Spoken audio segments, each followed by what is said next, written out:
Hi everyone, my name is Rachel. When I was just 5, I was diagnosed with SCID, meaning I am allergic to everything. Since then, my mom just transformed into this paranoid monster. She declared everything unsafe and watched me like a hawk. Hey, you can't eat that! Stop it, Mom. It's just cereal. Yes, but you have never had it at this place before. What if it turns allergic? What if... Ugh, I was getting enough of it. One day, when I was 15, I saw the neighbors' kids going to a party in the neighborhood.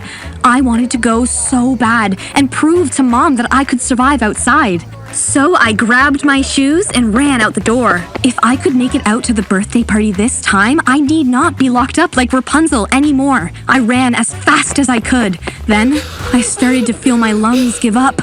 Oh no, my mom couldn't be right. The last thing I remember before passing out was the sun shining so brightly, blinding my eyes. When I woke up, Mom was looking over me in the hospital. I must now admit my defeat and get ready to start living by her rules. But then, the doctor dropped a bombshell on us. Well, particularly on Mom. I know your daughter has a condition, but keeping her away from everyone doesn't help her. Give her immune system a chance to grow. You should send her to school. I could see Mom's face turn red as I hugged the doctor. She couldn't fight it, and I got registered for school the next week. To someone that's been homeschooled all through their life, this was huge. On my first day, I had butterflies in my stomach. Rach, honey, I know you're excited, but I will only let you go on one condition. You will always wear this mask and gloves. Please. Mask and gloves? God, I knew my mom was gonna have it her way. Now I had to choose between looking like a dork and being trapped in like Rapunzel. Dork it is. High school was like everything I dreamt it would be. The popular kids on the sides of the hallway and the dorks scrambling to class. I expected everyone to laugh at me once I walked in, but they barely noticed me. I was practically invisible the entire day, and I thought it was better than being bullied.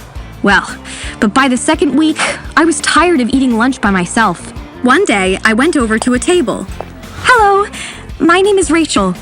I am new here, and I was wondering if I could sit at your table?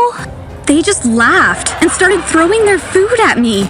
I was about to yell when suddenly the janitor lady came to the table and defended me. Hey, that's not nice. You see, she's new. You should try to... Wait. That janitor sounded too familiar. I could recognize that voice anywhere. Mom? What are you doing? Why are you here? Oh, baby, I just wanted to come check up on you and be sure you're wearing the mask and gloves as promised. I was so upset. She chose to embarrass me in front of everyone. That was it. I immediately ripped off my mask, threw the gloves away, and started to run as fast as I could away from my mom. But then, I felt my throat starting to close up, and I passed out in front of the whole school, as if my day wasn't bad enough yet. When we got home, Mom tried to apologize, but I didn't want to listen. Back at school, I wasn't invisible anymore. I was now the sick girl with a drama queen mom. Everywhere I went, people laughed at me. One day, I was having lunch alone when a boy came to sit with me. I recognized him from my class, but he had never spoken to me before. Hey, is your offer for a friend still open? Great, so he must have been sitting at the table that day. I was so embarrassed. But he just smiled at me, and he sat near me and ate a sandwich. His name was Josh, and he was so much of a talker, a football player, and always sweaty and dirty from practice. My mom would pass out if she ever saw me sitting with his germs. So why do you wear the masks, if you don't mind me asking? I'm a germaphobe. This just makes me feel comfortable. Oh, dear. No wonder how you feel about sports then. Josh was the school sweetheart, and not a lot of people liked seeing us together. But he didn't care. Soon, we were hanging out even outside lunch hours. He would come over to my house and we would work on our team project and then watch Netflix. My mother, obviously, couldn't stand any of it. Every time he came over, she was like a restless chicken. One day, we were watching a movie in my room when Josh leaned in for a kiss. I wanted to kiss him so badly, but I was worried that I would have an allergic reaction to the kiss, so I moved away. Oh, sorry. You don't like me? No, I do like you. But not enough to kiss me? No, it's more complicated than that. I could see the disappointment in his face. And before I could say anything, Mom barged in. Josh, it's late. Won't your mom be looking for you? Yes, right. I'm out. Bye. Gosh, I couldn't believe I just did what I did. The next couple days, I skipped school just to avoid seeing Josh. And he never called or visited me either. He must have been so hurt. It was better I told him the truth. So the next morning, I went early to class and waited for him. He didn't come, but the others did. And they all saw me and started behaving so weirdly, laughing and gossiping, looking at me and their phones. What the freckles? That's me. Yes, you! No kiss, girl! How did something that happened in my room get onto the internet? Did Josh? Oh my God! As I was standing there, struck by shock, Josh casually walked by the corridor. I ran and stopped him, but he swiped my hand aside and kept walking. How dare he? So this is how you show how much you like me? What's your problem? I did try to show my love the other way. You didn't seem to like it, so... So? You'll do this? I never thought you'd be so cheap, Josh. You have any idea about my real condition? I'm not just a germaphobe. I can be allergic to anything and everything, all right? That's why I didn't kiss you. I was scared. Now go and make a meme about this too. I'm done. What? Rachel, wait! Let's talk! I ran home crying and hugged Mom tight. You were right, Mom. Always right. I should have never gone out to school. I should have never left home in the first place. Honey, what happened? She kept asking, but I had no answer. One thing I knew for sure, I was not gonna go outside anymore. Days passed. I changed my phone number, continued my classes online, stayed indoors 24/7, playing with my hair and watching Hear My Story. You should totally subscribe and watch those awesome videos too. I thought Mom would be happy with this behavior, but no. She was starting to dislike the whole idea.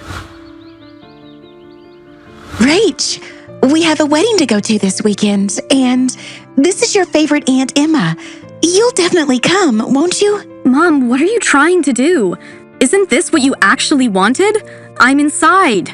I'm safe. But you're not happy. This is not what I wanted. Look. I'm smiling, all right? Now let me be. Give Aunt Emma my wishes. But Mom was not a quitter. Just weeks later, she came up with a bizarre plan. Bonjour, my Rach. How would you like a visit to France? France now? Wow, she's really gone out of her way this time. But I too thought maybe a new place would make me feel better, so I said yes to Mom. Little did I know, it wasn't just a tourist visit, but a permanent shift. But our place in France was calm and nicer than before. The little lake behind our tiny house was all things peaceful. I even started fresh classes online, but there was one problem. The language. I told Mom, and she immediately jumped into looking for French tutors all over the internet. Then, one fine day, there was a knock on the door, and I opened it to see a young, handsome French guy. Bonjour, Miss Rachel. Heard all about you. You're far brighter than the sunflowers. Why hide behind these small towers? Creepy? I was about to kick him out when Mom came yelling from behind. Monsieur Blaise, how very good to see you, sir. Sir? Madam Mother? May I have a word with you, please? I pulled Mom aside, knowing she messed up big time. That boy was the tutor she hired? Please tell me this is a joke. We talked about online classes. We talked about old, experienced professors. How did this bad joke Blaise fit in? With the little money we have, he's the best we can afford, honey. Old ones cost more.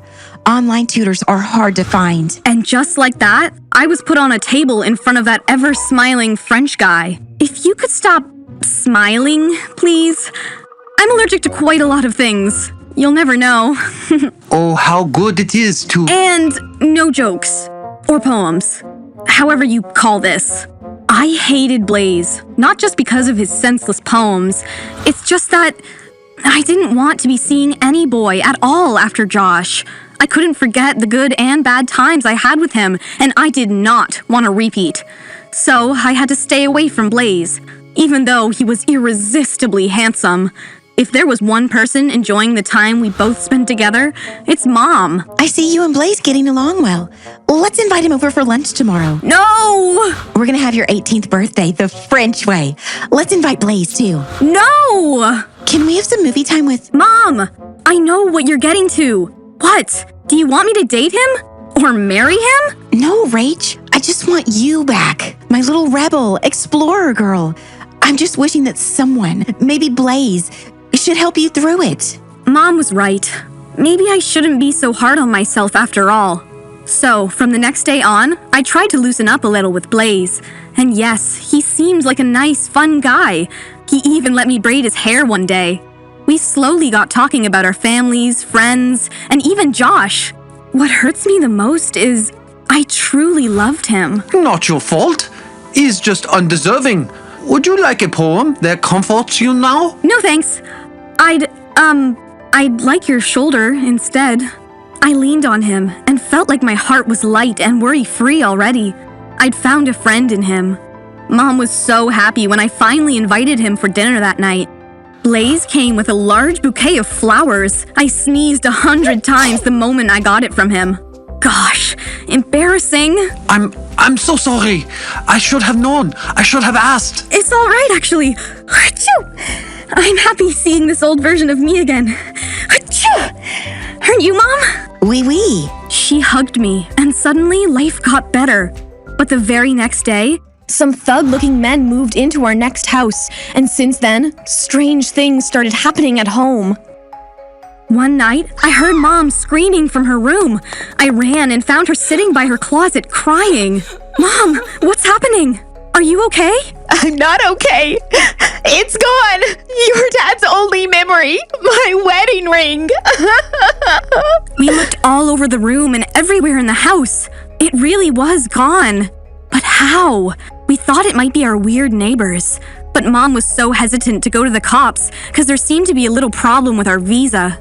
But horrible things didn't stop. Expensive things were going missing day by day. We were thinking of hiring a security when Blaze came up with a better option. Trust me, I'm made for many things. With my family away, I had to do multiple odd jobs to set my feet down. So being a security guard won't be tough. No, we really can't trouble you that much, Blaze. This is no trouble. Besides, I could really use the extra money. And possibly a little place to stay, close to family. Well, that sounded charming. I had no idea that he had been living alone, longing for family love. We immediately took him in and let him stay in the attic. And after that, no such incidents happened. Blaze truly was blazing. You don't have to, you know. Just get warm by the fireplace. Well, as a thank you, I'd like to take you out tomorrow. What? Nothing like a date. Just a casual outdoor walk. You can never truly learn a language without knowing its people and culture. Let me teach you the proper way just once, please? I said yes. And the next day, in a very long time, I dressed up and got ready to go out with the boy. Mom was jumping like a happy kid. Blaze took me to some of the finest places around. We had lunch at a beautiful restaurant. Then he took me by surprise when he got me into a train. Train? Why here? Where else do you think you'll find the most authentic common people? We laughed and talked about the different kinds of people on board, when suddenly, I noticed Mom's wedding ring on his finger. That ring! Is it my mom's? I mean, I thought he'd say no, but he just smirked. So, it's you? All along? And we let you stay inside and steal without effort? Oh, boy! As the train was about to start, Blaze pushed me further inside and jumped out. What the psych? I didn't even know where the train was going. I started panicking and went almost out of breath. Just then, someone from behind pulled me closer and kissed me.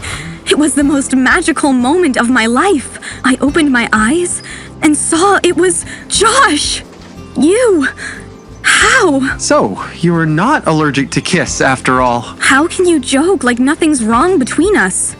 He then said he's sorry for casually saying about our kiss incident to one of his best friends, but had no idea it spread all over the internet like fire. I could never forgive myself.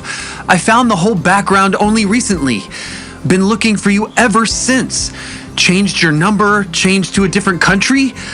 Gosh, you really are a girl of a kind. Oh my god, he's come for me? Crossing the oceans? I pulled him into a tight hug.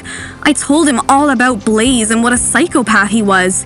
We got off at the next station and went home to Mom. She was sitting on the lawn crying. Rach, I just came back from the market.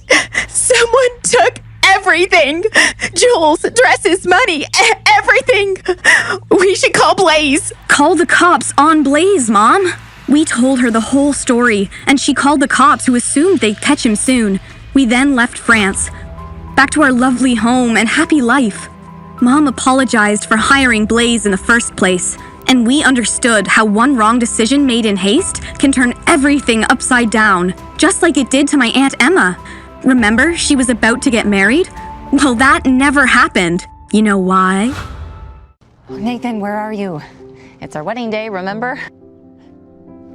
Yes, of course I'm here. Where are you? Babe, I love you. Why are you doing this to me? Again? At the courthouse, Emma, beautifully dressed as a bride, is frustratingly trying to coerce her fiancé to show up and marry her. What do you mean she's late? I thought that she was the ringer. I've got less than 20 minutes. I don't care how you do it, just find me a bride. And you've got less than 20 minutes. Wait, it's Amber, isn't it? Nate? Nathan? Did you hang up on me? Meanwhile, a panicked Eric is talking to his assistant and is still desperate to find himself a bride. You have to understand that if this marriage doesn't happen, there is no business, there is no money. I've got less than 10 minutes now. Just find me a bride. Heartbroken, and now fueled by a jealous spite, after realizing the depth of Nathan's betrayal, Emma approaches Eric Roberts. I'll marry you. Will you marry me? Look, miss, I appreciate the offer, but I've already got a bride. I just don't know where she is. Yeah, are you sure about that, Romeo? Look, my fiancé is clearly having an affair and afraid to commit, so it is over. And it's obvious that time isn't on your side either. Plus, what am I supposed to do with these flowers?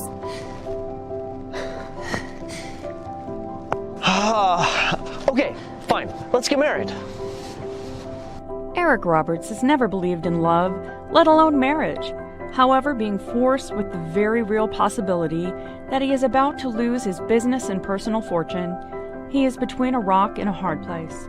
So today, he has no choice but to finally get married. Today. I call this court to order. We are gathered here today by witness of the state to marry you, Eric Roberts, and you. Tell the judge your name. Emma Miller. After hearing her speak her name, Eric is taken aback. For the first time, he really looks at Emma, and her beauty mesmerizes him. Who is Emma Miller, and why is she getting married so hastily? To a total stranger at that.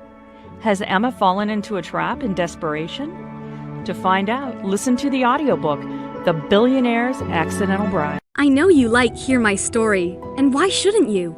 If you want HMS to get bigger and better, show your support by downloading Pocket FM. Download Pocket FM by clicking this button, or click the link in the description. Or just simply search Pocket FM on the Play Store or App Store.